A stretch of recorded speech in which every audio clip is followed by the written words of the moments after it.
Praise the Lord. இயேசு கிறிஸ்துவின் சந்ததியாராக இருக்கிற சகோதர சகோதரிகள் யாவருக்கும் இயேசுவின் நாமத்தினால் அன்பின் வாழ்த்துக்கள். இந்த நாள் கூட நம்ம ஆன்லைன் வாயிலாக கூடும்படி தேவன் கிருபை செய்திருக்கிறார். நம்ம அநேக காரியங்களை தொடர்ந்து கற்றுக்கொண்டு வந்திருக்கிறோம். ஓகே, ஸோ நம்ம இப்போது கூட நம்ம செபித்து நம்ம துவங்கலாம். நாம் செபிப்போம்.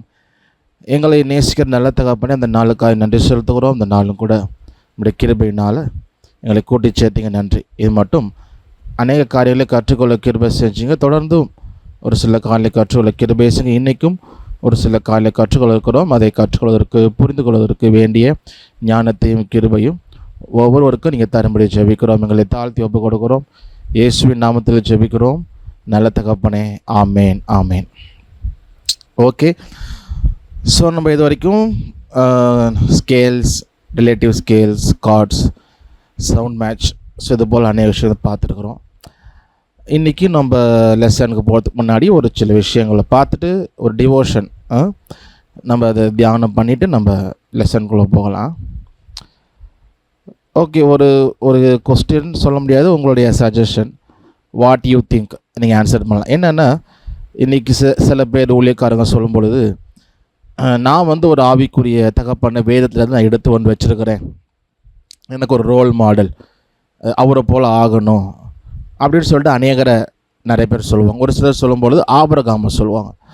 ஆபிரகாம் என்னுடைய ஆவிக்குரிய தகப்பன் ஒரு சில ஊழியக்காரங்க சொல்லியிருக்கிறான். ஏன்னா அவர் தான் நல்ல செல்வ சீமானாக இருந்தார், வேலைக்காரெலாம் வச்சுருந்தார், ரொம்ப வெல்டுடுவாக இருந்தார், அப்புறம் செல்வ செழிப்பாக சீமானாக இருந்தார். சில பேர் ஈசாக்கு, ஏன் ஈசாக்கு உங்களுடைய ஆவிக்குரிய தகப்பன், அவர் 100 மடங்கு அவர் என்ன பண்ணார், அந்த அறுவடை செஞ்சார் பஞ்ச காலத்தில். அப்புறம் வேறு சிலர் எனக்கு யோபு ஆவிக்குரிய தகப்பன், ஏன் யோபுனா யோபுக்கு ரெட்டிப்பாக எல்லாம் கிடச்சிது. இது போல் அநேக வேதத்தில் இருக்கிற நபர்களை ஆவிக்குரிய தகப்பனாக தங்களுடைய வாழ்க்கை எடுத்துக்கொள்வாங்க. அதுக்கு ஒரு காரணம் இருக்கும் இல்லையா, இருக்கும். அதே போல் நீங்கள் அப்படி என்றைக்காவது இவர் தாங்க எனக்கு ஆவிக்குரிய தகப்பன், இவரை போல் ஆகணுங்க அப்படின்னு வேதத்தில் இருக்கிற நபர்கள் யார், எதனால் அவரை போல் ஆகணும், அவரை ஏன் மாடலை தூக்கி வச்சுருக்குறோம் அப்படின்ற ரீசன் ரெண்டுமே சொல்லுங்க பார்ப்போம். புரிஞ்சுதானே சொல்கிறது? இல்லை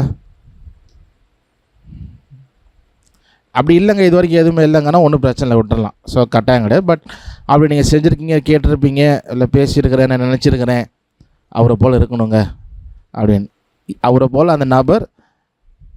And also the reason why you want to be like that person, or why you keep that person as your spiritual father.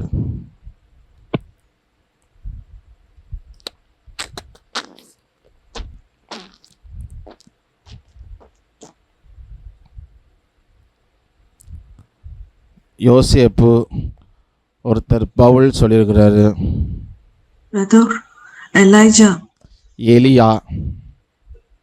Reason அவங்க காட் என்ன சொன்னாலும் அப்படியே கேட்டு அப்படியே செய்வாங்க. அது போய் கிங் கிட்ட பேச சொன்னாலும் பயப்படாத அவங்க சொன்னதை அப்படியே சொல்லுவாங்க. ஆண்டவருக்கு ஏத்த பரிசுத்தத்துல வந்தாங்க. அந்த மாதிரி இருக்கணும்னு ஆசை. எது சொன்னாலும் அதை தைரியமா சொல்லணும். எங்க பிரசங்கித்தாலும் எங்க போனாலும் ஆண்டவர் சொல்லிட்டாருன்னா அதை பண்ணிடணும். எவ்வளவுக்கு எவ்வளவு பரிசுத்தமா வாழணுமோ ஆண்டவர் பேருமா வாழணும்னு ஆசை. குட். எலியா ஸோ தைரியமான ஒரு ஆள், யாராக இருந்தாலும் பயப்படல, ஆண்டவர் சொன்னார்னா அவ்வளோதான். ஸோ அந்த ஒரு துணிச்சல். சொல்லி யோசுவா. பவுல், புதிய ஏற்பாட்டில் இருக்க பவுல், அவங்க தேவனுடைய ஜனங்களை, கர்த்தருடைய ஜனங்களை எவ்வளவு துன்பப்படுத்தினாலும் துயரப்படுத்தினாலும் அதை அப்படியே தேவன் அவங்க ஒளியின் மூலம் சந்திச்ச வெளிச்சத்தின் மூலம் சந்தித்தப்ப அப்படியே மாறிட்டாங்க. கடைசியில பார்த்தோம்னா அவங்க தான் கிறிஸ்துக்காக பாடுபட்டாங்க, அடிக்கப்பட்டாங்க, நொறுக்கப்பட்டாங்க, மரண பரியந்தான் அவங்க உண்மையா இருந்தாங்க. இவங்க கிறிஸ்து ஜனங்களை துன்பப்படுத்தினாங்க. கர்த்தர் அப்படியே அவங்கள மாற்றி கடைசியில இவங்க கிறிஸ்துக்காக பாடுபடவும் அடிக்கப்படவும் கிறிஸ்துக்காக உண்மையா இருக்கவும் கடைசியில தன்னைத்தானே ஒப்பு கொடுத்து உறுதியா நின்றாங்க. குட், நல்ல ஒரு விஷயம். அவங்க ஆண்டவருக்காக உறுதியா எவ்வளோ பாடு வந்தாலும் அதை தொடர்ந்து அது அவங்களை தடை செய்யலை. பவுல் சொல்கிறார் இல்லையா, கிறிஸ்துவின் அன்பை விட்டு நம்மை பிரிப்பது எது அப்படி சொல்லி லிஸ்ட்டு அடுக்கிறார். நாசமோசமோ பட்டயமோ இது போல் நிறைய லிஸ்ட் எடுக்கிறார். ஆனாலும் அவருடைய அன்பை விட்டு பிரிக்காது. குட். யோசேப்பு மெல்வின் தேவனாக சூஸ் பண்ணிக்கிறாங்க. ஏன்னா அவர் வந்து பரிசுத்தமாக தன்னை காத்து கொண்ட ஆண்டவருக்கு முன்பதாக Jesus Christ to get testimony from God. ஆண்டவர் இடத்துலேருந்து ஒரு சாட்சி பெறணும். இயேசு கிறிஸ்து. நல்ல ஆன்சர். ஜெயபால் டேவிடா அவரை போல் ஆகணுமா? அட்டண்டன்ஸ் ஃபஸ்ட்டு போட்டுறணும். ஆரம்பித்ததுக்கப்புறம் கடைசியில் தான் போடணும், நடுவில் போடக்கூடாது.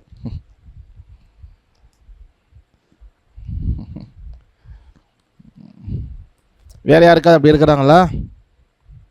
Example or spiritual father or இல்லை உங்களை ஒரு இம்ப்ரெஸ் பண்ண ஒரு கேரக்டர். ஏன் எப்படி கூட இருக்கலாம்.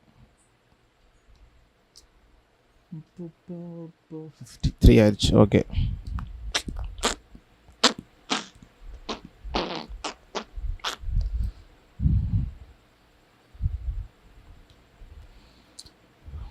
சரி, ஓகே. ஸோ நிறைய பேர் இருக்கிறாங்க. நம்ம ஒரு வேதத்தை வாசிக்கும் பொழுது இல்லை நம்ம வாழ்க்கை சூழ்நிலையில் சில நேரம் அந்த அவங்கள போல் சில விஷயம் நம்ம கடந்து போகும் பொழுது நமக்கு அது தோணும், அவங்கள போல் நம்ம இருந்துக்கிட்டுக்கணுமே, தைரியமாக இருக்கணும். அவங்க எவ்வளோ உண்மையாக இருந்தாங்க, எவ்வளோ எளிமையாக இருந்தாங்க, எவ்வளோ ஆண்டுக்காக பாடுபட்டாங்க. ஸோ இது எல்லா விஷயம் பார்க்குறப்ப நம்மளோட வாழ்க்கை அப்படி இல்லைங்கிறப்போ நமக்கு ஒரு ஆதங்கம் இருக்கும். சரி, அவங்க எப்படி இருந்திருக்கிறாங்க, அவ்வளோ பிரச்சனையிலையும் இருந்திருக்கிறாங்க, நம்ம அப்படி ஒன்றும் பெரிய பாடுலாம் கிடையாது, ஆனால் இதிலே நம்மளால் சாட்சியாக நிற்க முடியலையே அப்படின்னு சொல்லிட்டு நிறைய நேரம் அவங்கள யோசிச்சுருப்போம். ஸோ அது எல்லாமே நமக்கு வந்து திருஷ்டாந்தங்களாக, ஸோ வேதத்தில் கொடுக்கப்பட்ட எல்லா காரியங்களும் எல்லா சம்பவங்களும் ஏதோ ஒரு நம்ம கதைக்காக படிச்சுட்டு போகிறதுக்கு இல்லை, அது நமக்கு ஒரு மாதிரியாக ஒரு திருஷ்டாந்தங்களாக அவையெல்லாம் கொடுக்கப்பட்டிருக்கு. அப்போ ஆண்டவர் அவங்களோட இடைப்பட்டனால நமக்கு அது அவங்களுடைய வாழ்க்கையும் படிக்கிறோம். ஆண்டவருக்கு இப்போ அவங்க செஞ்ச மிஸ்டேக்கில் நம்ம அந்த மிஸ்டேக்கை திரும்ப செய்யக்கூடாதுன்றதை படிச்சுக்கிறோம். அப்புறம் சில பேர் ஆண்டவருக்கு பிடிச்சதை செய்யும்பொழுது ஆண்டவர் மகிழ்ச்சியாக இருக்கிறார். அப்போது ஓகே, இப்போ ஆண்டவர் இதெல்லாம் செஞ்சால் பிரியப்படுவார்.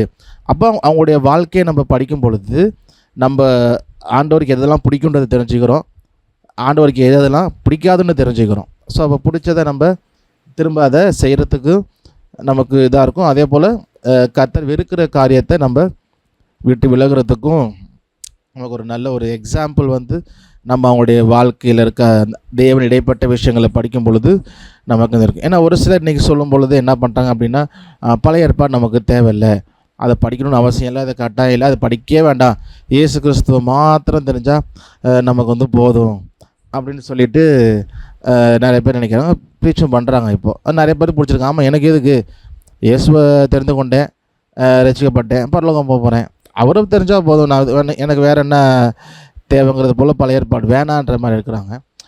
அது வந்து எந்த விதத்துலையும் அதை சரி நம்ம வந்து இது பண்ண முடியாது. நம்ம சொன்னது தான் ஏன் படிக்கணும் அப்படின்றப்ப நம்ம நீங்கள் சொன்ன ரீசன் நிறைய பேர் சொன்னீங்களே, யோசேப்புலாம் தேவன் அவர்களோடு இடைப்பட்டார். அப்போது அவங்க செஞ்ச சில விஷயங்கள் தேவனுக்கு பிரியமாக இருந்தது. அப்போ நம்மளும் செஞ்சோம். இப்போது சாலமோன் ஜெபம் பண்ணுறாரு இல்லையா, சாலமோன்ட்ட ஆண்டவர் தோன்றி உனக்கு என்ன வேணும் கேளு அப்படிங்கிறாரு. அப்போ சாலமோன் வந்து யோசிச்சுட்டு அவர் என்ன கேட்குறாரு, ஆண்டவரே இந்த ஜனங்களை உங்களுடைய வார்த்தை பற்றி நடத்துறதுக்கு எனக்கு ஞானத்தை கொடுங்க அப்படின்னாரு. அப்போ ஆண்டவர் இன்னொரு வார்த்தை சொல்கிறாரு, நீ வந்து ஐஸ்வர்யத்தை கேளாமலும் சத்துருக்கள்லாம் இருக்கக்கூடாது அப்படின்னு கேளாமலும் அப்படின்லாம் நீ கேட்கல அப்படின்னு ஆண்டவர் சொல்கிறாரு. அப்போ யூஸ்வலாக ஜென்ரலாக எல்லோரும் கேட்குறது அதுதான் இல்லையா, ஒரு ராஜாவாக வந்து ஆண்டவர் கேட்குறப்ப நான் தான் பெரிய ராஜாவாக இருக்கணும், நான் தான் நம்பர் 1 இருக்கணும். ஸோ அந்த மாதிரிலாம் நீ கேளாமலும் ஐஸ்வர்யத்தை கேளாமலும் சத்துருக்களெல்லாம் இது பண்ணிடணும், நான் தான் எல்லா பொருளையும் ஜெயிக்கணும் அப்படின்னு நீ கேளாமலும் அப்படின்னு சொல்கிறார் அவர். இதெல்லாம் நீ கேட்காம நீ ஞானத்தை கேட்டனால அப்படின்னு சொல்லிட்டு ஆண்டவர் அவருக்கு வந்து இது பண்ணுறார். ஸோ இந்த சாலமோனுடைய ஜெபம் ஆண்டவருக்கு பிரியமாக இருந்தது, ரொம்ப பிரியமாக இருந்தது. அதாவது எவ்வளோ ஞானமாக கேட்டனால அவன் கேளாத விஷயத்த கூட தேவன் வந்து அந்த ஐஸ்வர்யத்தையும் உனக்கு சத்துருக்களும் நாட்களில் இருக்க மாட்டாங்கன்னு ரெண்டையுமே ஆண்டவர் கேட்காம என்ன பண்ணுறாரு, கொடுக்குறாரு. அப்போது ஆண்டவர் எதிர்பார்க்குற விஷயம் எதை முக்கியத்துவமாக பார்க்குறாரு அப்படின்ற விஷயத்த வந்து இந்த மாதிரி ஜபங்களாக இருந்தாலும் சரி, அதே போல் சில மிஸ்டேக்ஸ் நம்ம பார்க்குறோம் இல்லையா, சில பேர் மிஸ்டேக்ஸ் பண்ணும்போது நம்ம அதுலேருந்து கற்றுக்குறோம், ஓகே நம்ம அது மிஸ்டேக்காக பண்ணக்கூடாது. சில பேர் ஆண்டவர் பிரியமாக செய்யும்போது ஓகே நம்மள பிரியமாக நடக்கணும். தாவீதோட வாழ்க்கையை நம்ம போன வாரம் பார்த்தோம் இல்லையா. ஸோ தாவீதோட வாழ்க்கையிலேருந்து ஆண்டவர் திரும்ப அவங்களுக்கு சொல்லும் பொழுது, நீ வந்து தாவீதை போல் இல்லை, நீ வந்து தாவீதை போல் இல்லை, பார் அவர் எப்படி இருந்தால் உத்தமாக இருந்தால் நீ அப்படி இல்லை அப்படின்னு நிறைய பேர்கிட்ட ஆண்டவர் வந்து ரெஃபர் பண்ணிட்டே இருக்கிறார். ஆண்டவர் எதை மீன் பண்ணுறார், இப்போ தாவீது எப்படி இருந்தார், எப்படி தேவனுக்கு பிரியமாக இருந்தார், இப்போ என்னென்ன செஞ்சார், அதை நம்ம கற்றுக்கொள்ளும் பொழுது நம்ம யெரொபெயாம் போல் மற்ற ராஜாக்களுக்கு எச்சரிக்கை விட்ட போல் நம்ம இல்லாமல் தேவனுக்கு பிரியமாக நடக்கிறதுக்கு இதாக இருக்கும். அதில் மெயினாக நமக்கு டாப் நம்பர்னு சொல்லும்போது இயேசு கிறிஸ்து தான். நமக்கு எல்லா ஒரு மாதிரின்னு சொல்லும்பொழுது முதல்ல இயேசு கிறிஸ்து தான். அவருடைய ஜெபம், அவருடைய வாழ்க்கை, அவருடைய கனிகள் எல்லா விஷயமே சரி நமக்கு மாதிரி. ஒரு விஷயங்கள் நிருபத்தில் வாசிக்கணும், அவர் வந்து நன்மை செய்து, இயேசு கிறிஸ்து நன்மை செய்து பாடுபட்டு நமக்கு ஒரு மாதிரியே பின்வைத்து போனார் அப்படின்றோம். ஸோ ஒரு மாதிரியாகவே பின்வச்சுட்டு போனார். ஸோ அவரும் நமக்கு ஒரு மாதிரி. நிறைய ஷார்ட் வந்து கற்றுக்கலாம். 2 முக்கியமான விஷயம் மட்டும் சொல்கிறேன். நமக்கு வாசிக்கும் பொழுது ஒரு வாலிபன் வந்து இயேசு கிறிஸ்துவை பார்த்து நல்ல போதகரே அப்படின்னு சொல்லி கேட்பான், நல்ல போதகரே அப்படின்னு. அப்போ இயேசு கிறிஸ்து சொல்வார், நீ என்னை நல்லவன் என்று சொல்வானேன், தேவன் ஒருவர் தவிர நல்லவன் ஒருவனும் இல்லையே. ஸோ நம்ம இப்படி வாசிக்கிறப்ப என்ன ஆகும்னா, என்ன இயேசு இப்படி சொல்கிறார், அப்போ இயேசு நல்லவர் இல்லையா, ஏன் இப்படி சொல்கிறாரு அப்படின்னு நமக்கு ஒரு கொஸ்டின்ஸ் வரும். நிறைய பேர் கூட கேட்பாங்க, இஸ்லாமியர்கள் கூட கேட்பாங்க, பாருங்கள் அப்படி சொல்லிட்டார், அவர் நல்லவர் இல்லை அப்படின்னு. இல்லை, அதாவது இயேசு கிறிஸ்து மாம்சத்தில் வந்து இருந்தப்போ நம்ம எப்படி இருக்கணும், எப்படி ரெஸ்பாண்ட் பண்ணணும், எப்படி ஜெபிக்கணும், நிறைய விஷயம் நமக்கு மாதிரி இல்லை. இதுவும் ஒரு மாதிரி. தேவன் ஒருவர் தவிர நல்லவன் ஒருவனும் இல்லை. அப்போ என்றைக்குமே நம்ம மறந்து நான் ரொம்ப நல்லவன், நான் வந்து நல்லது பண்ணனால இப்படி நடந்துச்சு, நான் நல்லது பண்ணனால இப்படி ரசிக்கப்பட்டேன், நான் நல்லது பண்ணனால ஆண்டவனை உயர்த்திட்டார், நான் நல்லது பண்ணதுனால இப்படி எனக்கு இந்த ஆசீர்வாதம் கொடுத்தார். இல்லை, நம்ம நல்லவனாக இருந்ததுனால இல்லை, அவர் கிருபையினால் நமக்கு கொடுத்தார். ஸோ தேவன் ஒருவர் தவிர நல்லவன் ஒருவன் இல்லையே. ஸோ இதுவுமே நமக்கு ஒரு மாதிரியே நம்ம எப்படி பேசணும், நம்ம எப்படி சொல்லணும் அப்படிங்கிறது தான். இயேசு நல்லவர் தான், இல்லை, சந்தேகமும் இல்லை. அதே போல் கெத்செமனே தோட்டத்தில் இயேசு அந்த கடைசி ஜெபம் பண்ணுறார் இல்லையா, அப்போது ஜெபம் பண்ணும் பொழுது, பிதாவே இந்த பாத்திரம் என்னை விட்டு நீங்க கூடுமானால் நீங்கபடி செய்யும், ஆகிலும் என் சித்தத்தின்படி அல்ல உம்முடைய சித்தத்தின்படி ஆக்கடவுது.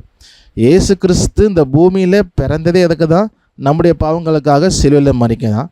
நம்ம பிலிப்பியரில் வாசிக்கிறோம், அவர் எல்லாவற்றையும் விட்டு அடிமையின் ரூபம் எடுத்தார். ஸோ நமக்கு தெரியும், அதுக்காக தான் பிறந்தார், எல்லாம் இருந்து. இயேசு கிறிஸ்து ஒரு அநேக முறை சீஷர்களுக்கு சொல்கிறார், இது போல் மனுஷகுமாரன் ஒப்பு கொடுக்கப்படுவார், அவங்க வந்து அவரை வந்து துன்புறுத்தி சிலுவையில் அறைவாங்க, அவர் 3ஆம் நாளில் உயிர் தள்ளுவார் எப்படின்னு நமக்கு லிட்டரல் எண்ணியே 4-5 முறை இருக்குது ஒரு சுவிசேஷத்தில். அப்போ நிறைய முறை இன்னும் சொல்லியிருப்பார் சொல்லும் பொழுது. ஏன்னா எழுதும் பொழுதே 3-4 தடவை எழுதியிருக்கிறாங்கன்னா அப்போ எத்தனை முறை அவர் சொல்லியிருக்கணும், நிறையா சொல்லியிருக்கிறார். அப்போ இப்படிலாம் இருக்கும் பொழுது அப்படி வந்து ஏன் ஜெபம் பண்ணணும், என்ன நீங்கள் கூடுமானால் அப்போ நீங்கள் கூடும்படி செய்யுங்க. அப்போ இந்த ஜெபம் வாசிக்கிறப்போ நமக்கு ஒரு நிழல் நடாது, இதுக்காக தான் இயேசு கிறிஸ்து வந்தார், அப்போ வந்து ஏன் வந்து இப்படி செய்யணும் அப்படி. இன்றைக்கி ஒரு சிலர் பேசுகிற கூட இயேசு ஏன் அப்படி செஞ்சேன்ற கூட நிறைய பேர் டீட்டெயிலாக பேசுகிறாங்க. ஸோ இதுவுமே என்ன அப்படின்னா, நமக்கு ஒரு மாதிரி, நமக்கு சில விஷயம் இதை செய்ய முடியுமா இல்லை செய்யவே முடியாது, என்னால் இதை ஏற்றுக்கவே முடியாது அப்படின்னு நம்ம சூழ்நிலை வரும் பொழுது நம்ம எப்படி ஜெபம் பண்ணோம், ஆண்டவரே என்னாலலாம் முடியவே முடியாது அப்படி நம்ம ஜெபம் முடியாது. ஆண்டவரே எனக்கு இது உங்களுடைய சித்தம்னா நீக்கி போட்டுருங்க. ஸோ உங்களுடைய சித்தம்னா நீங்கள் வந்து என்ன பண்ணுங்கள், சித்தம் நான் இதை நீங்கள் படி செய்யுங்க, ஆனாலும் என் சித்தத்தின்படி அல்ல உங்களுடைய சித்தம். ஸோ எனக்கு ஒரு கஷ்டம், எனக்கு ஒரு பாடு என்னால் தாங்க முடியாது, என்னால் அதை விட்டு கொடுக்க முடியாது எப்படின்ற ஒரு சூழ்நிலை வரும் பொழுதும் நம்ம அந்த நேரத்தில் எப்படி ப்ரேயர் பண்ணணும், எனக்கு இது வேண்டாண்டவரை எடுத்து இயேசுவினாம் தான், அவர் என்ன கேட்டாலும் செய்வார், எடுத்து போட்டுருங்க, இல்லை இயேசுனாவது எனக்கு அதை கொடுத்துருங்க, அதுதான் எனக்கு வேணும் அப்படின்ற அந்த இருக்கிறப்போ என்ன, தேவனுடைய சித்தத்தை அறியாமல் நமக்கு பிடிச்சதை செஞ்சு பார்ப்போம், இல்லாட்டி பிடிக்காததை வேணான்றுவோம். அப்படி இல்லை, தேவ சித்தத்துக்கு ஒப்பு கொடுக்கணும். எனக்கு கஷ்டமாக இருக்குது, இல்லை எனக்கு பிடிச்சிருக்கு, எனக்கு பிடிக்கலன்றதை தாண்டி உமக்கு சித்தம், எனக்கு இது வேண்டாம் ஆண்டவரே, ஆனாலும் உங்களுடைய சித்தம் இல்லாமல் எனக்கு வேண்டாம், உங்களுடைய சித்தம்னா எனக்கு இதை ஏற்றுக்கிறேன், கஷ்டமாக இருந்தாலும் பரவாயில்ல. ஸோ அப்போது தேவனுடைய சித்தத்துக்கு நம்மளே ஒப்பு கொடுக்கணும். எப்போது இந்த மாதிரி கஷ்டமான சூழ்நிலையிலும் நம்ம தேவ சித்தத்துக்கு ஒப்பு கொடுத்து ஜெபிக்கிறது எப்படி. ஸோ அந்த இயேசு கிறிஸ்து நல்லவன் என்று சொல்வானேன் அந்த சம்பவம், இதுவும் இன்னும் சில விஷயங்களில் கூட ஒரு ஹியூமனாக ஒரு மனுஷனாக நம்ம எப்படி இருக்கணும், எப்படி ரெஸ்பாண்ட் பண்ணணும், ஆண்டவர்கிட்ட எப்படி பேசணும். ஸோ இது போல் நிறைய எக்ஸாம்பிள் வந்து ஒரு மாதிரியாக இருந்தார். அப்போது இது போல் நம்ம அந்த க்ளோஸாக நம்ம படித்து அது அவங்களுடைய லைஃப்லேருந்து எடுத்துக்கும் பொழுது அது நமக்குமே ரொம்ப அது ஆசீர்வாதமாக இருக்கும், நம்மளும் லேர்ன் பண்ணி நம்முடைய வாழ்க்கையில் ரொம்ப பிரயோஜனமாக இருக்கும். சரி, ஓகே. ஸோ நல்ல ஒரு விஷயம். ஸோ நம்ம அந்த மாதிரி எடுப்போம். ஸோ தொடர்ந்து வாசிப்போம். அவங்கள்ட்ட வந்து நல்ல அந்த எக்ஸாம்பிள்ஸை நம்ம செஞ்சுக்குவோம். அவங்க சில பேர் மிஸ்டேக்ஸ் பண்ணியிருக்கிறாங்க, அந்த மிஸ்டேக்ஸை பண்ணாமல் இருந்து நம்மள இருந்துக்குவோம். ஓகே, ஸோ இன்றைக்கி அஜெண்டா பார்த்துருந்தீங்கன்னா தெரியும். ஸோ இன்றைக்கி வந்து நம்ம இன்வர்ஷன் பார்க்க போகிறோம். Major card inversion.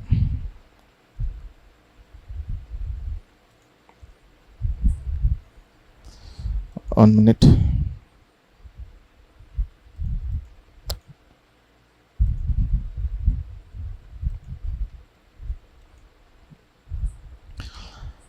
ஓகே, நான் மேஜர் கார்டு இன்வர்ஷன் பார்க்கறதுக்கு முன்னாடி ஜஸ்ட்டு நம்ம ஏற்கனவே பார்த்த ஒரு சில காரியங்களை பார்த்துட்டு போயிடும்.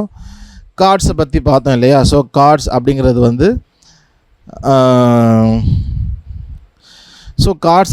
வந்து ஒரே நேரத்தில் நம்ம 2 இல்லை 3 கீஸை ஒரே நேரத்தில் சேர்த்து அமைக்கி அழுத்தி வாசிக்கிறது தான் கார்ட்ஸ். நோட்ஸ் அப்படின்னு சொல்லும்போது நம்ம சிங்கிளாக வாசிப்போம். ஸோ அதை நம்ம மெலடின்னு சொல்லுவோம். இது போல் 2-3 சேர்த்து வாசிக்கிறப்ப ஹார்மனி. ஸோ இந்த மெலடியும் ஹார்மனி சேர்ந்து நல்ல ஒரு மிசையை நமக்கு வந்து கொடுக்கும். ஸோ அப்படி தான் கார்ட்ஸ் வந்து உருவாது அப்படின்னு நம்ம வந்து பார்த்தோம். ஸோ அது 2 கார்ட்ஸ் பார்த்தோம், major chords, minor chords. Major chord formation, minor chord formation ரெண்டுமே நம்ம பார்த்துருக்கோம். சரியா? ஸோ மேஜர் கார்ட் ஃபார்முலா 1 3 5 அதே தான் மைனருக்கும். ஆனால் அந்தந்த ஸ்கேலில் பார்க்கணும். மேஜர் கார்டு ஃபார்முலாவுக்கு மேஜர் ஸ்கேலில் நம்ம பார்க்கணும், மைனர் கார்டுக்கு மைனர் ஸ்கேலில் பார்க்கணும். ஸோ இப்போ சி மேஜர்னு பார்க்குறப்ப CDFGABC இதில் 1 3 5ன்னு சொல்லும் பொழுது 1க்கு மேலே சி இருக்குது, 3ல் இ இருக்குது, 5ல் ஜி இருக்குது. ஸோ அப்போ CEG. ஸோ இதுதான் சி மேஜர் கார்டு. ஸோ இதே போல் தான் நம்ம மற்ற எல்லாத்துக்குமே பார்த்தோம். Okay, so chord inversion. So இன்வர்ஷன்னா என்ன? இன்வர்ஷன் இன்வெர்ட் பண்ணுறது அப்படின்னு சொல்லுவோம். நம்ம வீட்டிலலாம் இப்போ ஆல்மோஸ்ட் நிறைய வீட்டில் இன்வெர்ட்டர் வச்சுருக்குறோம் இல்லையா? இன்வெர்ட்டர் பவர் வந்து அதை சேவ் பண்ணி, அதாவது டைரக்ட் கரண்ட் டிசி அதை வந்து அது ஏசியாக மாற்றும். ஆல்டர்னேட்டிவ் கரண்ட்டாக நம்ம கொடுக்கும். அந்த கரண்ட்டை ஸ்டோர் பண்ணி வச்சுட்டு கரண்ட்டு போனதுக்கப்புறம் அதில் வந்து சப்ளை நம்ம கொடுக்கும். ஸோ இன்வெர்ட்டர் நம்ம சொல்லுவோம் இல்லையா? இன்வெர்ட்டர் என்ன பண்ணுதுன்னா இன்வெர்ட் பண்ணுது. டிசியை அது ஏசியாக அப்படியே எங்கிட்டு திருப்பி கொடுக்குது. ஸோ இன்வெர்ட் அப்படின்ற அந்த வேர்டு வந்து இன்வெர்ட் அப்படின்னாவே அதை ரொட்டேட் பண்ணுறது அப்படின்னு சொல்லலாம். இன்னும் ஈஸியாக புரிஞ்சுக்கலாம் இந்த இன்வர்ஷனுக்கு அதாவது நம்ம கார்டில் இது எப்படி யூஸ் பண்ண போகிறோன்றதை புரிஞ்சுக்கணும்னா ஷஃபிள் கூட பண்ணலாம். ஷஃபிள் பண்ணுறதுன்னா அதோடைய பிளேஸ்மெண்ட் மாறும் இல்லையா? இப்போ 1 2 3 அப்படின்றது வச்சுக்கோங்களேன். 1 கடைசியில் போச்சுன்னா 2 3 1 இல்லை 3 2 1. ஸோ இது போல் நம்ம அந்த ஆர்டரை இன்வெர்ட் பண்ணுறது அப்படின்னு சொல்லுவோம். இல்லை ஷஃபிள் பண்ணுறது கூட நம்ம ஈஸியாக புரிஞ்சுக்கலாம். பட் ப்ராப்பர் டேர்ம் இன்வெர்ட் தான். அப்படி இன்வெர்ட் பண்ணுறது, அப்படி திருப்புறது. ஸோ அந்த மாதிரி ஒரு மீனிங் உடைய தான். இப்போ இன்னும் ஈஸியாக புரிஞ்சுக்கணுன்னா தோசை திருப்புறோம் இல்லையா? தோசையை வந்து அப்படி திருப்புறோம்னு தமிழில் சொல்லலாம். இங்கிலீஷில் சொன்னோன்னா அதை இன்வெர்ட் பண்ணுறது கூட யூஸ் பண்ணலாம். அப்படி எடுத்து இப்படி திருப்பி விட்றப்ப என்ன ஆகுன்னா இந்த ஓரம் அந்த பக்கம் போயிடும், அந்த ஓரம் இந்த பக்கத்து வரும். அப்படி இன்வெர்ட் அப்படி கூட நம்ம ஈஸியாக புரிஞ்சுக்கலாம். ஓகே, ஸோ இப்போ இந்த இன்வர்ஷன் வந்து எதுக்கு யூஸ் பண்ணுறோம், இல்லை எதுக்கு யூஸ் ஆகும்னா 2 முக்கியமான காரியத்துக்கு நமக்கு யூஸ் ஆகும். ஒன்று வந்து எதுக்காக யூஸ் ஆகும் அப்படின்னா நம்ம வந்து கார்டு வாசிக்கும். இப்போ சி மேஜர் கார்டு வாசிக்கிறோம். இப்போ அங்கேருந்து அடுத்து கார்டு வந்து ஏ மேஜருக்கு போகுதுன்னு வச்சுக்கோம். சி மேஜர்லேருந்து இல்லை ஏ மைனர் வச்சுக்கலாம். ரிலேட்டிவ் மைனர் இருக்குல்ல, சி மேஜருடைய ரிலேட்டிவ் மைனர் ஏ மைனர். இப்போ சி மேஜர் கார்டு வாசிட்டு இப்போ ஏ மைனர் கார்டு வாசிக்கணும்னா நம்ம என்ன பண்ணுவோம்? ஸ்கிப் பண்ணி ஜம்ப் பண்ணி போகணும். ஏன்னா சிஇஜி இங்கே இருக்குது, ஏசி அங்கிட்டு ஜம்ப் பண்ணுற மாதிரி இருக்கும். அப்போ ரொம்ப இது போல் கார்டு மாற்றும் பொழுது சி மேஜர்லேருந்து எஃப் மேஜர் போகும்பொழுது நமக்கு ரொம்ப ஜம்ப் ஆகணும், ரொம்ப நிறைய கீ தாண்டி வாசிக்கணும். ஸோ இப்படி இல்லாமல் நம்ம கொஞ்சம் கிட்டக்கே மாற்றி அது வாசிக்கிறதுக்கு இந்த இன்வர்ஷன் நம்ம யூஸ் பண்ணோம். நான் கடைசியில் ப்ளே பண்ணி காட்டுறேன், வீடியோவில் இருக்கும். ஓகே, ஸோ அப்போ அந்த இன்வர்ஷன் வந்து நம்ம கார்டு வந்து ரொம்ப ஜம்ப் பண்ணி வாசிக்காமல் பக்கத்துலேயே அப்படியே மாற்றி அதை ஒரு நோட்டையும் பிடிக்கிறதுக்கு நமக்கு வந்து இந்த இன்வர்ஷன் பயன்படும். ரெண்டாவது எதுக்காக இந்த இன்வர்ஷன் பயன்படும் அப்படின்னா நமக்கு டிஃப்ரெண்ட் ஃப்ளேவர் கிடைக்கிறதா யூஸ் பண்ணும். இப்போ சிஇஜி இதான் நம்ம நார்மலாக சி மேஜர் கார்டுடைய நோட் சிஇஜி. இப்போ இன்வர்ஷன் நம்ம வாசிக்கும் பொழுது இந்த பிளேஸ்மெண்ட் நோட் பிளேஸ்மெண்ட் மாறும் பொழுது என்ன ஆகும்னா அந்த சவுண்டோடைய ஃப்ளேவர் வந்து மாறும். இப்போ சிஇஜி, இந்த சி இல்லாமல் அடுத்த சி வாசிக்கிறோம், அடுத்த ஆக்டேவ் சி வாசிக்கிறோன்னா கொஞ்சம் ஹையர் டோன் வரும். அப்போ என்ன ஆகும்னா கொஞ்சம் அந்த ஃப்ளேவர் இல்லையா, அந்த ஃப்ளேவர் சொல்லலாம், அந்த சவுண்டு, அந்த டோனாலிட்டியும் மாறும். அப்போ அதுக்கேற்ற மாதிரி ஒரு ஃபீல், ஒரு எமோஷன் நமக்கு கிடைக்கும். அப்போது 2 விஷயத்துக்காக நம்ம இன்வர்ஷன் யூஸ் பண்ணுறோம். ஒன்று வந்து எதுக்காக அப்படின்னா, நம்ம கார்டு ரொம்ப ஜம்ப் பண்ணி வாசிக்காமல், தாவி வாசிக்காமல் பக்கத்துலேயே பிடிக்கிறதுக்கு இந்த இன்வர்ஷன் யூஸ் பண்ணுறோம். 2வது இந்த டோனாலிட்டி வந்து கொஞ்சம் டிஃப்ரெண்ட் ஃப்ளேவர் நமக்கு வந்து கொடுக்கும். ஸோ இது 2 முக்கியமானதுக்கு தான் இன்வர்ஷன் யூஸ் பண்ணுறோம். ஓகே, இந்த இன்வர்ஷன் எப்படி நம்ம வாசிக்குது, எப்படி புரிஞ்சுக்கிறது, இல்லை எத்தனை இன்வர்ஷன் இருக்குது அப்படின்னா 2 இன்வர்ஷன் தான் இருக்குது. ஓகேவா? ஸோ நிறையாலாம் கிடையாது, காஜாமுஜான் ரொம்ப குழம்பிங்கன்னா 2 இன்வர்ஷன் தான். Okay, first inversion, second inversion அப்படின்னு 2 இன்வர்ஷன் தான் பார்ப்போம். ஸோ அதனால் ரொம்ப ஈஸி தான். சரியா? இப்போ நார்மலாக நம்ம வந்து சி மேஜர் கார்டுடைய நோட்ஸ் சிஇஜி இல்லையா, இது வந்து நம்ம ரூட் கார்டு அப்படின்னு சொல்லலாம். அதாவது சியை ஃபஸ்ட்டு வச்சு சிஇஜி, ஏன்னா சி மேஜர் ஸ்கேலில் சி தான் மொதல் நோட்டு. அப்போ சிஇஜி இந்த பேட்டர்னில், இந்த நம்பர் பொசிஷனில் வாசிக்கும் பொழுது இதை ரூட் கார்டு அப்படின்னு சொல்லலாம். சியை ரூட்டாக வச்சு அடுத்து இஜியும் ஃபாலோ ஆகுது இல்லையா, இதை வந்து ரூட் கார்டு அப்படின்னு சொல்லுவோம். So C major root chord 1 3 5 இது ஏற்கனவே நம்ம ஃபிங்கர் பார்த்துருப்போம். ஓகே, ஃபஸ்ட்டு இன்வர்ஷன் அப்படின்னு சொல்லும் பொழுது என்னென்னா, இந்த கட்டை விரலில் சியில் வச்சுருக்கோம் இல்லையா, இப்போ சிஇஜி, இந்த சிக்கு பதிலாக 8வது நம்பர், அதாவது அடுத்த ஆக்டேவ் சி, ரைட் சைடில் அடுத்த சி. அப்போ என்ன ஆகும் அப்படின்னா இஜிசி. இப்போ நம்ம பார்க்குறது வந்து வேறு கார்டு மாற்றலை, சி மேஜர் கார்டையே தான் வேறு மாதிரி பிடிக்கிறோம். ஓகேவா? இப்போ சிஇஜி தான் சி மேஜர் கார்டு. இந்த சிஇஜி காம்பினேஷனை நம்ம எப்படி மாற்றி பிடிச்சாலும் சி மேஜர் தான். சிஇஜி அப்படின்னு பிடிச்சாலும் சி மேஜர் தான், இஜிசின்னு பிடிச்சாலும் சி மேஜர் தான், ஜிசிஇன்னு பிடிச்சாலும் சி மேஜர் தான். இந்த 3 சிஇஜி, இந்த 3 நோட்டையும் நம்ம எங்கிட்ட முன்ன பின்ன மாற்றி பிடிச்சாலும் அது சி மேஜர் தான், வேறு கார்டு ஆயிடாது. ஓகேவா? இப்போ ஃபஸ்ட் இன்வர்ஷன் சொல்லும்பொழுது இந்த சி வாசிக்காமல், நம்ம லோ சி வாசிக்காமல் என்ன பண்ணுறோம், அடுத்த சி வாசிக்கிறோம். அப்போ என்ன ஆகும்னா இஜிசி அந்த நமக்கு பொசிஷன் கிடைக்கும். இதுதான் first inversion. Okay, first inversion C E G root chord, அதுலேருந்து நம்ம லோ சிக்கு பதிலாக ஹை சி, அடுத்த ஆக்டேவ் சி வாசிக்கிறோம். அப்போ இஜிசின்னு வாசிப்போம். அப்போ இதுதான் ஃபஸ்ட்டு இன்வர்ஷன். ஓகே, அப்போ செகண்ட் இன்வர்ஷன் அப்படின்னு சொல்லும் பொழுது இந்த சி அங்கிட்ட போயிடும், இ அங்கிட்ட போயிடும். அப்போ எப்படின்னா ஜிசிஇ, இது செகண்ட் இன்வர்ஷன். இதுவும் சி மேஜர் தான், ரூட் கார்டு சி மேஜர் தான். அடுத்து ஃபஸ்ட் இன்வர்ஷனும் சி மேஜர் தான், செகண்ட் இன்வர்ஷனும் சி மேஜர் தான். ஜஸ்ட் நம்ம நோட் பொசிஷன் மாற்றுறோம். அப்படி மாற்றுறப்ப என்ன ஆகும், நமக்கு வந்து இந்த டோனாலிட்டி மாறும் இல்லையா, லோ சி வாசிக்கிறப்போ கொஞ்சம் லோவாக இருக்கும், அடுத்த ஆக்டேவ் சி வாசிச்சா கொஞ்சம் ஹையாக இருக்கும். அப்போ நமக்கு டிஃப்ரெண்ட் ஃப்ளேவர் கிடைக்கும், அந்த சவுண்டோடைய ஃபீலிங், எமோஷன் இது கொஞ்சம் நமக்கு டிஃபராகவும் நல்லா அந்த ஃப்ளேவர் டிஃப்ரென்ஸ் இருக்கும். ஆனால் சி மேஜர் தான் 3மே. ஓகேவா? ஸோ ஏன்னா நம்ம அதே நோட்டை தான் இன்வெர்ட் பண்ணுறோம், ஷஃபிள் பண்ணுறோம், ஜஸ்ட் அது பொசிஷன் தான் மாறுது. அப்போது C major C E G, first inversion E G C அப்படின்னு வரும், இந்த சி மட்டும் அங்கிட்டு போயிடும். செகண்ட் இன்வர்ஷன் இந்த இ அங்கிட்டு போயிடும், அப்போது ஜிசிஇ அந்த மாதிரி இருக்கும். ஸோ இந்த இன்வர்ஷன் பொறுத்த வரைக்கும் ஃபிங்கர் நம்பர் உங்களுக்கு எப்படி ஆஸ் யுவர் விஷ் தான். ஸோ உங்களுக்கு எப்படி பிடிக்க முடியாது அது பிடிச்சிடலாம், இப்படி தான் கட்டாயம் கிடையாது. ஆனால் ரூட் கார்டுக்கு எப்பொழுதுமே 1 to 3 ஃபிங்கர் நம்பர் தான், அதை மாற்றாதீங்க. சரியா? இன்வர்ஷன் வாசிக்கிறப்ப நீங்கள் 1 3 5 இல்லை 1 2 4 அந்த மாதிரி நீங்கள் வாசிக்கலாம். So finger number as your wish. So திரும்ப சொல்கிறேன், C major root chord C E G நம்ம முந்தின கிளாஸில் பார்த்தோம். ஃபஸ்ட் இன்வர்ஷன் சி வந்து அடுத்த ஆக்டேவ் பின்னாடி போயிடும், அப்போ இஜிசி. செகண்ட் இன்வர்ஷன் இ அங்கிட்ட போயிடும், அப்போ GCE. First inversion, second inversion, அவ்வளோதான், 2 இன்வர்ஷன் தான், அதுக்கு மேலே எதுவும் கிடையாது. ஸோ ரொம்பலாம் வந்து குழம்பிங்க வேணால், 2 இன்வர்ஷன் தான். ஓகே, ஸோ நான் சொன்னது போல் finger number as you wish. நம்ம பார்த்தது இது நோட் நம்பர். ஓகே, நோட் நம்பர்னால் ஏற்கனவே அந்த ஸ்கேலில் சொல்லியிருப்பேன், 1 2 3 4 5 6 அந்த ஸ்கேலில் நம்பர் பார்த்துருப்போம், அதான் note number. So finger number as you wish நீங்கள் வந்து வாசிக்கோங்க. First inversion, second inversion. என்னடா அது? ஸோ இங்கே நான் ஃபிங்கர் நம்பர் போட்டிருக்கேன், பட் இது கம்பல்சரி கிடையாது.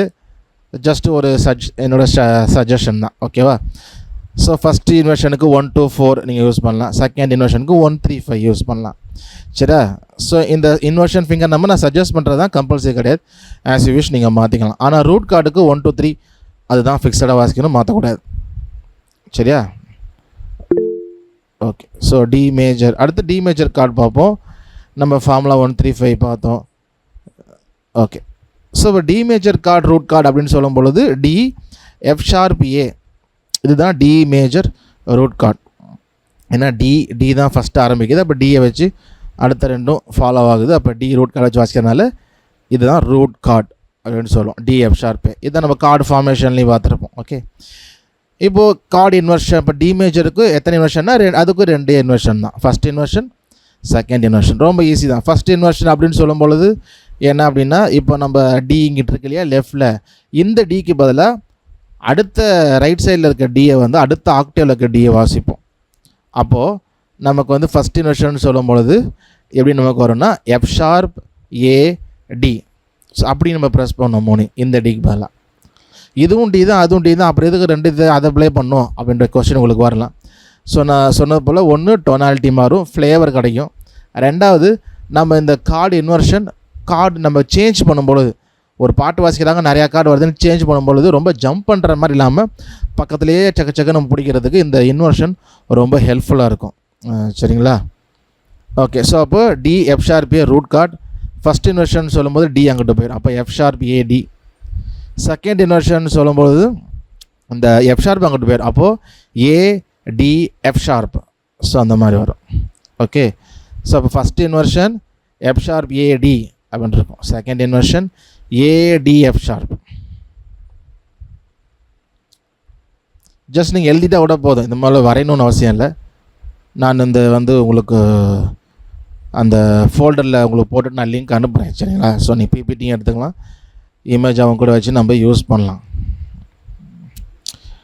Okay. So finger number as you wish, but நான் சஜஸ்ட் பண்ணி ஒரு ஃபிங்கர் நம்பர் போடல. ஸோ ஆஸ் யூ விஷ் நீங்கள் பார்த்துக்கோங்க. D F sharp A root chord, first inversion F sharp A D, second inversion A D F sharp. So அதே போல் தான் இ major F major எல்லா மேஜருக்கும், ஓகேவா? அது C sharp or D flat major, அதுக்கு நம்ம பார்ப்போம் ஷார்ப்புக்கு. மற்ற ஷார்ப் நீங்கள் எழுதிடுங்க, okay? C sharp or D flat, so D flat major, D flat F A flat, okay? Root chord அப்படின்னு சொல்லுவோம். இது C sharp major or D flat major. So இந்த நம்ம ஃப்ளாட் நோட்ஸ் தான் போட்டிருக்கேன், அதில் டி ஃப்ளாட்டை நம்ம ஃபாலோ பண்ணலாம். D flat F A flat, இதுதான் D flat major root chord. First inversion சொல்லும்போது என்ன ஆகுனா இந்த டி ஃப்ளாட் அங்கிட்டு போயிடும், அப்போ இதை விட்டுட்டு அடுத்த டி ஃப்ளாட்டை வாசிப்போம். அப்போது F A flat D flat, இதுதான் ஃபஸ்ட் இன்வெர்ஷன். செகண்ட் இன்வெர்ஷன் நமக்கு டி ஃப்ளாட் அங்கிட்டு போயிடும், எஃப் அங்கிட்டு போயிடும், அப்போது A flat D flat F, இதுதான் second inversion. D flat major, D flat F A flat. First inversion அப்படின்னு சொல்லும்போது F A flat D flat, அதுதான் first inversion. Second inversion A flat D flat F. So finger number as you wish. First inversion, second inversion.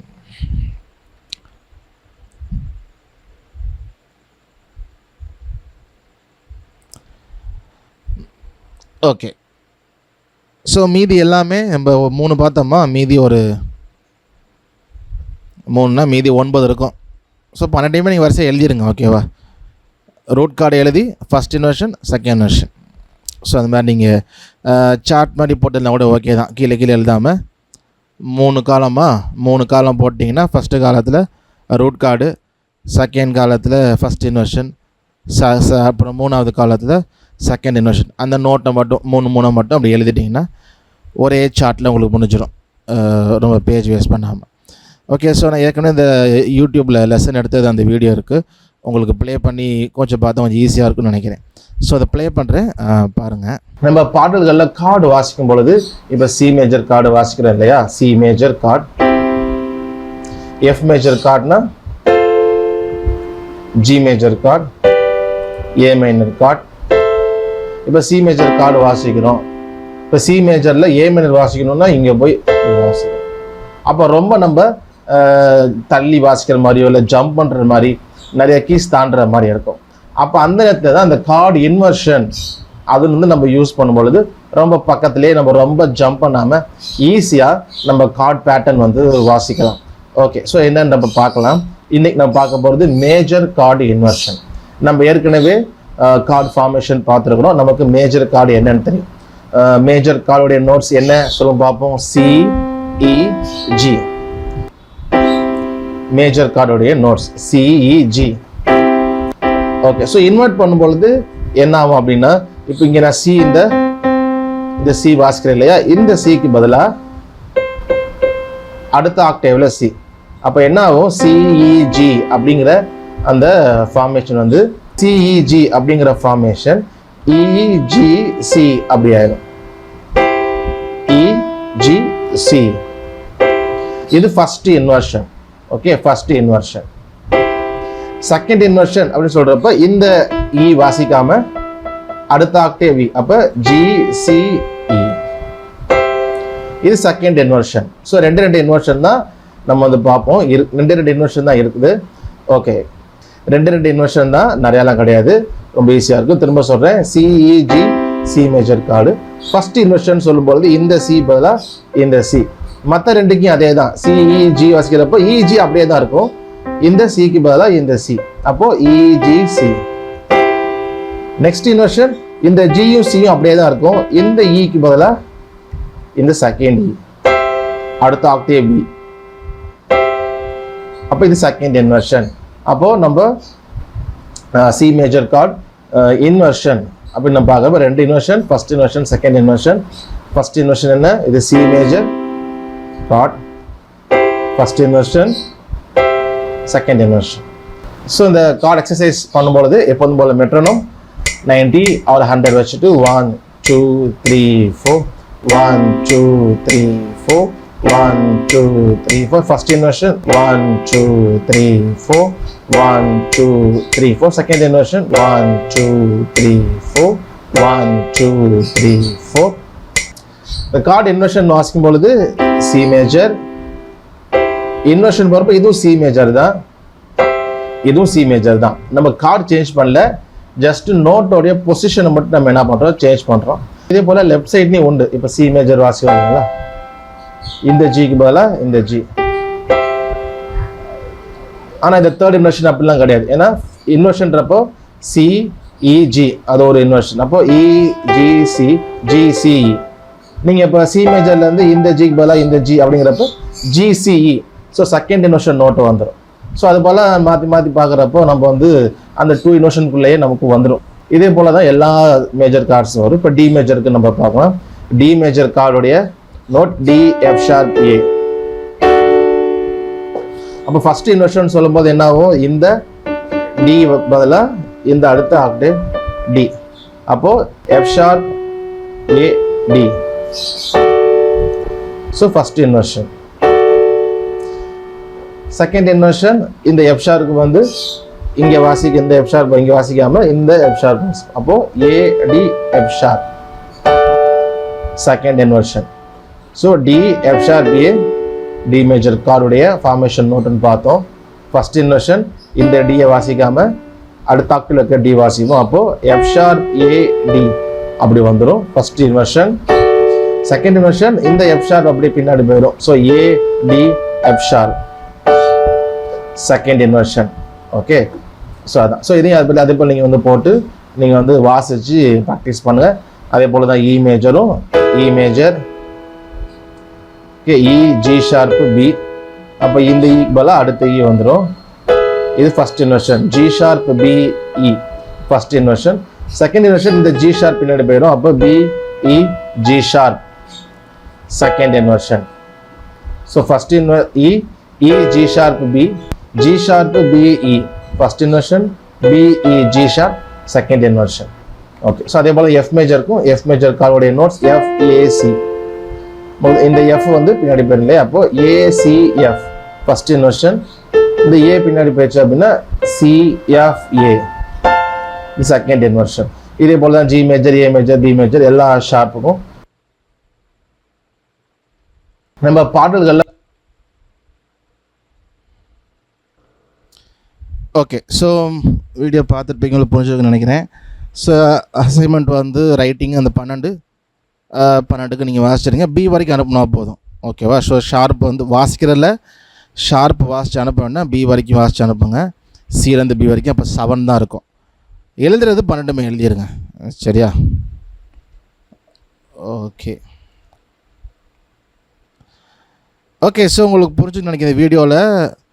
இந்த video lesson நார்மலாக வெறுமனே piano வாசிக்கிறதுக்கு இந்த video lesson கொஞ்சம் புரிஞ்சிருக்குன்னு நினைக்கிறேன். உங்களுக்கு கொஸ்டின்ஸ் இருந்தால் நீங்கள் இப்போ கேட்கலாம்.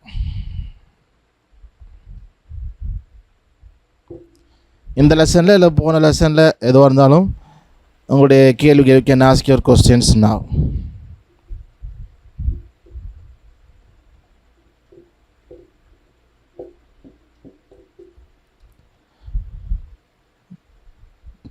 கொஸ்டின்ஸ் இருக்கா?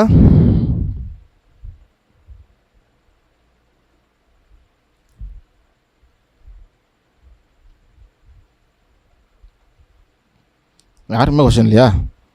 தெளிவாக புரிஞ்சிருச்சோ?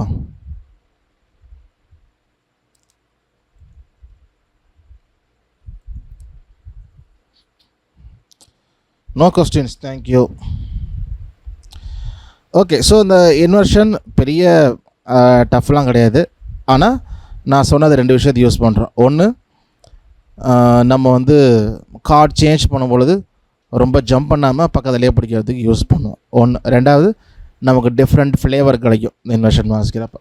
ஸோ அதை நம்ம வந்து ஒரு என்ன சொல்கிறது, நம்ம சாங் போகும்பொழுது ஒரு தடவை வாசித்து பார்த்துடலாம். ஓகேவா? அந்த இன்வர்ஷன்னா. ஓகே. ஸோ டிமினிஷ்டு கார்ட்ஸ், அதில் கொஸ்டின் என்ன கொஸ்டின்? ஆக்னஸ் கிருபா.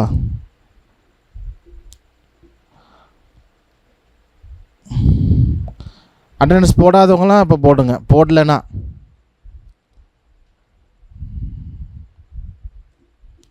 போட்டவங்க திரும்ப போடாதீங்க. டவுட்டாக இருந்தால் செக் பண்ணிவிட்டு போடலன்னா போடுங்க. மேலே ஸ்க்ரோல் பண்ணி பார்த்துக்கோங்க.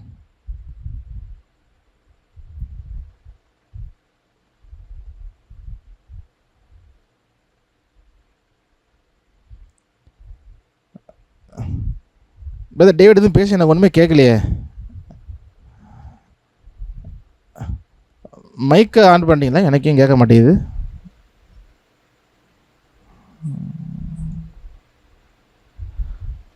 உங்கள் மைக் ஆனில் தான் இருக்குது, எனக்கு ஏன் கேட்கல?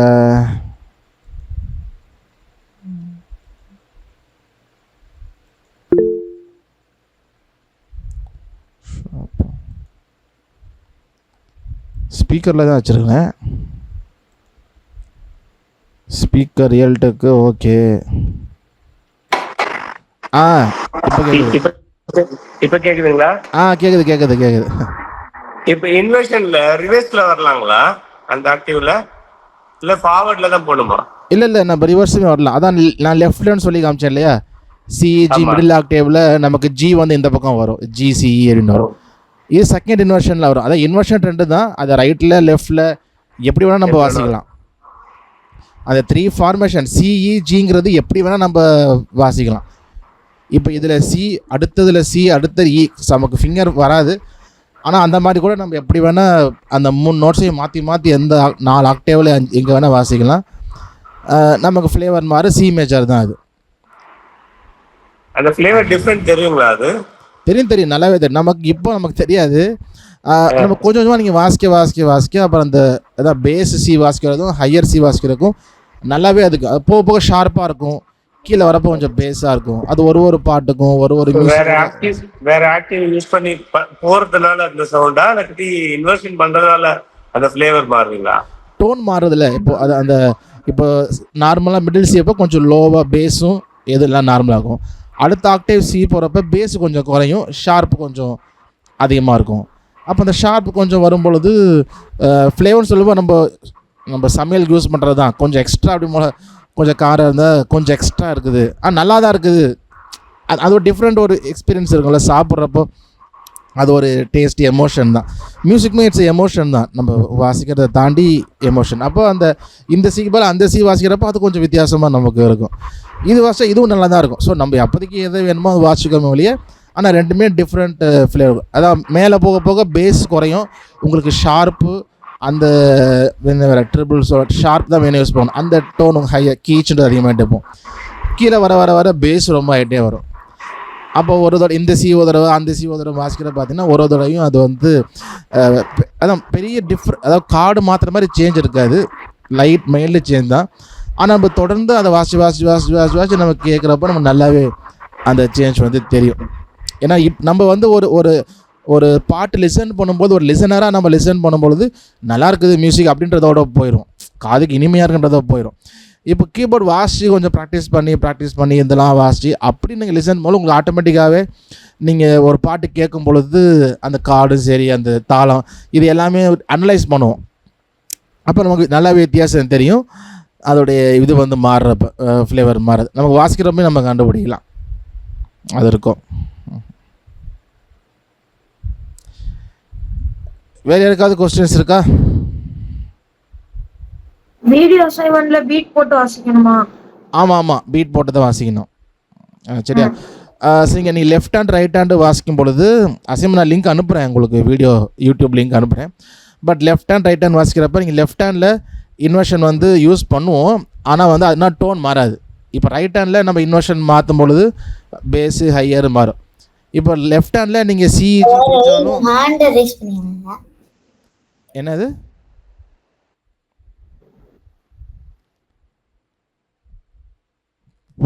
சார் வந்து எல்லா அசைன்மெண்ட்ஸும் மிஸ் பண்ணிட்டோம்னாக்கா ஒண்ணா சேர்ந்து அனுப்பலாமா? அனுப்பலாம், சேர்த்து அனுப்பலாம். எப்போ முடியுதோ அப்போ சேர்த்து அனுப்பிடுங்க. ஆனால் அனுப்பிடணும் கண்டிப்பாக. ஓகே. அசைன்மெண்ட்ஸ்லாம் பெண்டிங் இல்லாமல் முடிச்சிங்கன்னா தான் சர்டிஃபிகேட் உண்டு. ஓகே. ஆமாம், இல்லாட்டி நீங்கள் அசைன்மெண்ட் பெண்டிங் வச்சுன்னா சர்டிஃபிகேட்டும் பெண்டிங் ஆகிடும். அதனால் முடிச்சிடுங்க டைமுக்குள்ளே. எப்போ முடியுதோ சேர்த்து கூட அனுப்பிடுங்க, ஒன்றும் பிரச்சனை இல்லை, பண்ணிடணும். எனக்கு வந்து சார் கோர்ஸ் எப்போ முடியும்? கோர்ஸு நவம்பர், இப்போ என்ன ஆகஸ்டா? நம்ம எந்த மாதம் ஆரம்பித்தோம்? ஜூலை ஆரம்பித்தோம்மா? நவம்பர் மாதம் முடியும், நவம்பரில் முடிஞ்சிடும். Okay sir. எக்ஸாம் எப்போ வருது உங்களுக்கு? செப்டம்பர். அப்போ ஓகே. அப்போ சப்போஸ் செப்டம்பரில் உங்களுக்கு பண்ண முடியலனாலும் கிளாஸ் கவனிச்சிருங்க, அசைன்மெண்ட் பண்ண முடியலனாலும் நீங்கள் அப்புறமேட்டு ஸ்டோர் பண்ணி அனுப்பிடுங்க. நவம்பர் கடைசி கிளாஸ்க்குள்ளே அனுப்பிச்சிட்டாங்க, எனக்கு பிரச்சனை இல்லை. சரிங்களா? ஆமாம். ஸோ கிளாஸ் அட்டன் பண்ண முடியலனாலும் ரெக்கார்டட் கிளாஸை பார்த்துருங்க, அது ஒன்றும் இல்லை. ஓகே, யாரோ கமெண்ட்டில் அதை கேட்டாங்களே, diminished chords for major chord or minor chord. Diminished chord வந்து அது நம்ம நடுவில் தான் யூஸ் பண்ணுவோம். அதை வந்து நம்ம மைனர்லேருந்து பார்க்குறப்போ நமக்கு ஈஸியாக அதை டிரைவ் பண்ணுறோம். ஸோ அதனால் மைனர்லேருந்து நம்ம பார்த்தோம் C E flat G C minor chord. அப்போ சி இ ஃப்ளாட், ஜிலேருந்து ஒரு ஹாஃப் ஸ்டெப் குறைச்சோம்னா G flat, C E flat G flat. So அப்படி வாசிக்கிறப்ப மைனர் கார்டு அப்படி பார்க்குறோம். அது ஈஸியாக இருக்கிறனால வாசிக்கும் பொழுது நம்ம ரொம்ப சாங் நடுவில் யூஸ் பண்ண மாட்டோம். இந்த லைனுக்கு நடுவில் பாசிங் கார்ட்ஸ் நான் குரூப்போட லிங்க் அனுப்பியிருந்தேன், ஒரு ஃப்ரெட்ரிக்ஸ் அவனோட வீடியோ அனுப்பியிருந்தேன், பார்த்துருந்தீங்கன்னா தெரியும். டிமினிஷ்டு ஆகுமெண்டடும் அதை யூஸ் பண்ணி காமிச்சிருப்பார் கீபோர்டில், எப்படி நடுவில் யூஸ் பண்ணோம், அது எப்படி நல்லா இருக்குது அப்படின்னு. இப்போ சி மேஜர்லேருந்து இப்போ டி மைனர் கார்டு போகும்பொழுது இந்த சி டிமினிஷ்டு போயிட்டு போகலாம், நல்லாயிருக்கும் அப்படிங்கிறாங்க. ஸோ அப்படி யூஸ் பண்ணோம். நம்ம பாட்டு போகிற பார்ப்போம், இந்த இன்வர்ஷன் டிமினிஷ்டு எல்லாமே நம்ம சாங் போகும்பொழுது நம்ம பார்ப்போம். இப்போயும் பார்க்கலாம், பட் இப்போயே சாங்கோட பார்த்தா இன்னும் கொஞ்சம் காம்ப்ளிகேட்டடாக உங்களுக்கு புரியாமல் போயிடும். அது என்ன ஏதுன்னு புரிச்சு நீங்கள் வாசித்ததுக்கு அப்புறம் நம்ம பாட்டில் யூஸ் பண்ணோம்னா ஓகே, ஏன் இங்கே யூஸ் பண்ணுறோன்றது உங்களுக்கு அதுவும் புரியும். இப்போயே நான் பாட்டுக்கு வாசிக்க காமிச்சேன்னா எனக்கு தெரியும்னு வாசிக்க காமிச்ச மாதிரி உங்களுக்கு இன்னும் குழப்பம், ஏன் இங்கே வருதுன்ற ஒரு குழப்பம் இருந்துக்கிட்டே இருக்கும். ஸோ நீங்கள் கொஞ்சம் தரவாயிட்டி வாசிட்டீங்க, டிமினிஷன் இந்த நோட்ஸ் இது அப்படின்னா நோட்ஸ்லாம் தரவாச்சுன்னா நம்ம பாட்டு போகிறப்ப இன்வர்ஷனும் பார்ப்போம். இப்போ நம்ம லேர்ன் பண்ணுற எல்லாமே நம்ம பாட்டு போகும்பொழுது பார்ப்போம். ஓகேனா யூஸ் பண்ணிக்காம நீங்களும் யூஸ் பண்ணுவீங்க, அதனால் வெயிட் ஃபார் தேட். இன்வெஸ்ட் என்னமோ சொல்லிட்டு இருந்தேனே. லெஃப்ட் ஹேண்ட் வாசிக்கிறப்ப இல்லையா, ரைட் ஹேண்டில் நம்ம இன்வெர்ஷன் வாசிக்கிறப்ப அந்த ஃப்ளேவர் மாறும்.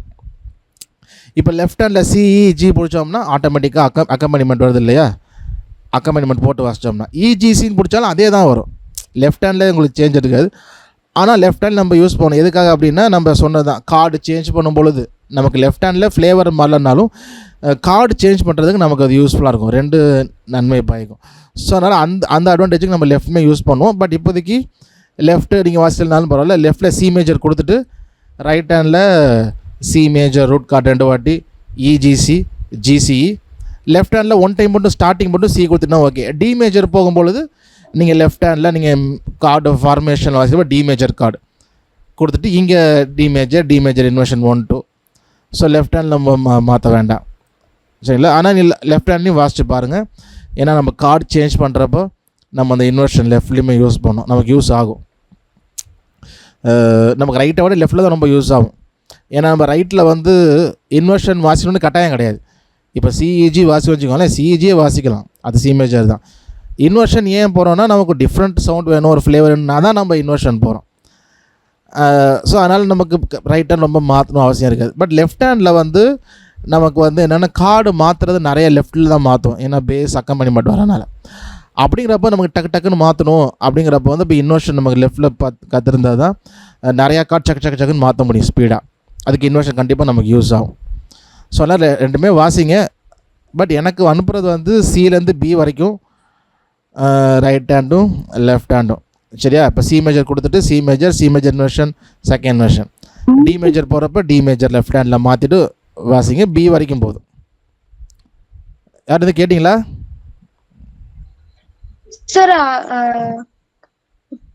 அதர் கார்ட்ஸ் வந்து வீடியோ அசைன்மெண்ட் அனுப்பணுமா? ஆமாம் அனுப்பணும். டிமினிஷ்ட் ஆகுமெண்ட் குரூப்பில் அனுப்பியிருக்காங்க பாருங்கள், அந்த போன வாரம் அனுப்பியிருக்காங்க. நம்ம மேஜர் கார்டு வாசித்த மாதிரியே டிமினிஷ்டும் ஆகுமெண்ட்டும் வாசிச்சு அனுப்புங்க 4 கவுண்ட்டுக்கு. ஆமாம் டவுட்டாக இருந்தால் குரூப்பில் பாருங்கள் அனுப்பியிருக்காங்க, ஜஸ்ட் அதை பார்த்துக்கோங்க ஒரு எக்ஸாம்பிள். ஓகே. ஸோ அதே போல் சவுண்டு மேட்ச் அசைன்மெண்ட்டும் இருக்கும். அது நான் சொன்னது தான், எவ்ரி கிளாஸுக்கு அது இனிமேட் தொடர்ந்து வந்துகிட்டே இருக்கும். நம்ம 3 நோட்ஸ் பார்த்தோமா, இப்போ 4 நோட்ஸ் இருக்கும் ஓகேவா. சிடிஎஃப் 4ல் ஏதோ ஒன்று சூஸ் பண்ணுங்கன்ற மாதிரி இருக்கும். நான் அதேமாதிரி என் குரூப்பில் உங்களுக்கு லிங்க் ஷேர் பண்ணுவேன் நாளைக்கு சரிங்களா. அப்போ சவுண்ட் மேட்ச்சும் தொடர்ந்து பண்ணுங்கள். இதோட ரைட்டிங் அசைன்மெண்ட்டு வீடியோ அசைன்மெண்ட்டு 2டையும் பண்ணிடுங்க சரி. ஓகே. ஸோ உங்களுக்கு வந்து புரிஞ்சுன்னு நினைக்கிறேன். ஸோ அப்புறமே உங்களுக்கு டவுட் இருந்தாலும் நீங்கள் வந்து எப்போ வேணால் கேளுங்க. இந்த வாரத்தில் ஒரு நாள் கண்டிப்பாக ரிவிஷன் கிளாஸ் மாதிரி வைப்போம், விசேஷமாக சவுண்ட் மேட்ச்சுக்கு. ஸோ சரியாக சவுண்ட் மேட்ச் பண்ண தெரில, இல்லை அது லிசன் பண்ண தெரிலன்னா நம்ம கொஞ்சம் பேசிக்ஸில் இருந்து நம்ம எடுப்போம் சரியா. ஸோ நம்ம ட்ரை பண்ணால் வரும். மேபி நம்ம வந்து கொஞ்சம் எக்ஸசைஸ் கொஞ்சம் எடுத்துக்கலாம், இல்லை கொஞ்சம் டைம் வாங்கலாம், ஒன்றும் பிரச்சனை இல்லை. ஸோ நம்ம வந்து ட்ரை பண்ணோம். ஸோ நான் சொல்கிறேன் இன்றைக்கி அப்படின்னு. இன்றைக்கி தேர்ஸ்டேவா, நாளைக்கு கூட வைக்கலான்னு பார்க்குறேன். நான் காலையில் கன்ஃபார்ம் பண்ணுறேன், ஈவினிங் சொல்லிட்டு. ஸ்பெஷலாக டேவிட் ஜெயபால் பிரதர் தான் அங்கே தான் பண்ணிட்டாங்க. நான் போன ஒரு ரொம்ப பிஸியாக நல்லா பண்ண முடியல. ஸோ நாளைக்கு ஈவினிங்னா உங்களுக்கு ஓகேவா? 8:45 போல். ஓகே. ஸோ மெயினாக வந்து பிகினர்ஸுக்கு தான். ஸோ அதனால் நிறைய பேர் பண்ணுறவங்க ஓகே. நான் காலையில் அதை அப்டேட் பண்ணுறேன். ஸோ கண்டிப்பாக நாளைக்கு 8:45க்கு பார்ப்போம். கொஞ்சம் சவுண்ட் மேட்ச் மட்டும் ரிவிஷன் பார்ப்போம். ஓகே. வேறு ஒன்றும் இல்லை. நோட்ஸ் வந்து நான் கொஞ்சம் அனுப்பிடுறேன் குரூப்பில் உங்களுக்கு. ஓகே. ஸோ அந்த வீடியோ ஷேர் பண்ணது வந்து யூடியூப்பில் ஜெனரேஷன் சேனல் நம்ம சேனலில் இருக்கும். லேர்ன் கீபோர்ட் இன் 30 days அப்படின்னு சொல்லிட்டு இந்த மே மாதம் எடுத்து போட்டது. மேபி உங்களுக்கு அந்த கீபோர்டு அந்த மேலே சிந்தேஷியா அது கொஞ்சம் பார்க்குறது ஈஸியாக இருக்குன்ற மாதிரி ஃபீல் பண்ணிங்கன்னா அந்த சேனல் ப்ளேலிஸ்ட் கூட உங்களுக்கு ஷேர் பண்ணுறேன். உங்களுக்கு அதுலேயும் கூட நீங்கள் பாருங்கள். கொஞ்சம் புரியுற மாதிரி இருந்துச்சுன்னா, கொஞ்சம் ஈஸியாக புரியுதுன்னா நீங்கள் கூட இந்த எல்லா கிளாஸுமே அதில் இருக்கும் சரிங்களா. ஓகே. ஸோ நம்ம ப்ரேயர் பண்ணி கன்க்ளூட் பண்ணலாம். எங்களை நேசிக்கிற எல்லா தகப்பனே இந்த நாளுக்காக நன்றி செலுத்துகிறோம். இந்த நாள் கூட பண ஒரு சில காலையை கற்றுக்கொண்டு இருக்கிறோம். இந்த கார்டு இன்வர்ஷன் இன்னும் முறையாக கற்றுக்கொள்ள நேர்த்தியாகி வாசிக்க அப்பா நீங்கள் கிருபை செய்யுங்க. அப்பா ஒவ்வொருவரும் கூட அந்த ஞானத்துக்கு கிருபை தாங்க. ஸோ அநேகர் ஆண்டவர் அப்பா படிக்கிற பிள்ளைங்க இருக்கிறாங்க, அவங்களுக்கு எக்ஸாம் இருக்குது. அதே போல் அநேகரும் வேலைக்கு போகிறவங்களும் இருக்கிறாங்க. எங்களுக்கு நேரம் ரொம்ப குறைவாக இருக்குது. ஆனாலும் நாங்கள் இதை எப்படியாவது கற்றுக்கொண்டு உம்முடைய நாம் மகிமைக்காக செய்யணுன்ற எல்லாம் பிரயாசப்படுகிறோம், ஆவலாக இருக்கிறோம். அதை நீங்கள் அறிந்திருக்கிறீங்க அப்போ. அதனால் இதை நாங்கள் சில நேரங்களில் ஒதுக்கு எங்களுக்கு கிருபை செய்யுங்க. இதை புரிந்து கொள்வதற்கு ஞானத்தை எங்களுக்கு தாங்க, கிருபைகள் எங்களுக்கு தாங்க. நீரே ஞானத்தை தருகிறவரும் கிருபையை அறிவையும் புத்தியையும் தருகிற தேவனாக இருக்கிறீர் தகப்பனே. நீங்கள் ஒவ்வொருவருக்கும் தந்து இதை கற்றுக்கொண்டு ஒவ்வொருவரும் உங்களுடைய திருச்சபையிலையோ தனிப்பட்ட வாழ்க்கையிலோ பாடி உங்களுடைய சமூகத்திலே மகிழ்ந்திருக்க கிருபை செய்யுங்க. எங்களை தாழ்த்தி ஒப்பு கொடுக்குறோம். இயேசுவின் நாமத்தில் ஜெபிக்கிறோம் நல்ல தகப்பனே. ஆமேன் ஆமேன். என் ஆத்மாவை கர்த்தரை ஸ்தோத்திரி, என் முழுவதுமே நாமத்தை ஸ்தோத்திரி. என் ஆத்மாவை கர்த்தரை ஸ்தோத்திரி, அவர் செய்த சகல உபகாரங்களை மறவாதே. ஆமேன் ஆமேன் ஆமேன்.